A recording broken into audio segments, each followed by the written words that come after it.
Patuloy na umaasa si Senator Ping Lacson na matutupad ni Senator J.V. Ejercito ang kanyang pangako na titiyakin ng kanyang Senate Committee on Finance na hindi nga papayagan ang anumang insertion sa BICAM level.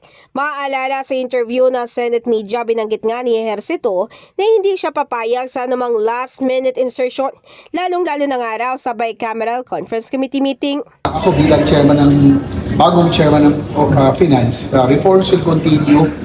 No, of course, yung accountability, yung safeguards will always be there as an offshoot of the biggest scandal dun sa flood control. Hindi na po mangyayari muli yun. Of course, hindi na tayo papayag this early. Sabi ko nga, hindi ko na papayagan ang last-minute insertions, lalong-lalo na sa BICAM. No more amendments or insertions during BICAM. Mangyayari lang amendments or insertions during plenary. Samantala, sinabi naman ni Lacson na manghihingi siya ng paglilinaw sa gagawing budget hearing sa Senado. Ito'y dahil meron daw silang nasilip na di umano'y lump sum appropriation sa isang infrastructure project ng isang government agency.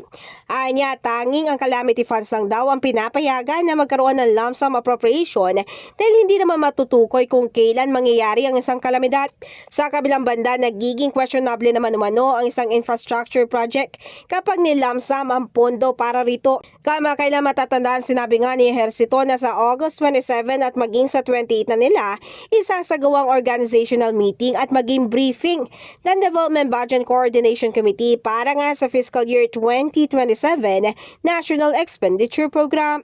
In the heart of changing lives, ako si Brigada Ann Cortas ng 105.1 Brigada News FM Manila, The Music News Authority.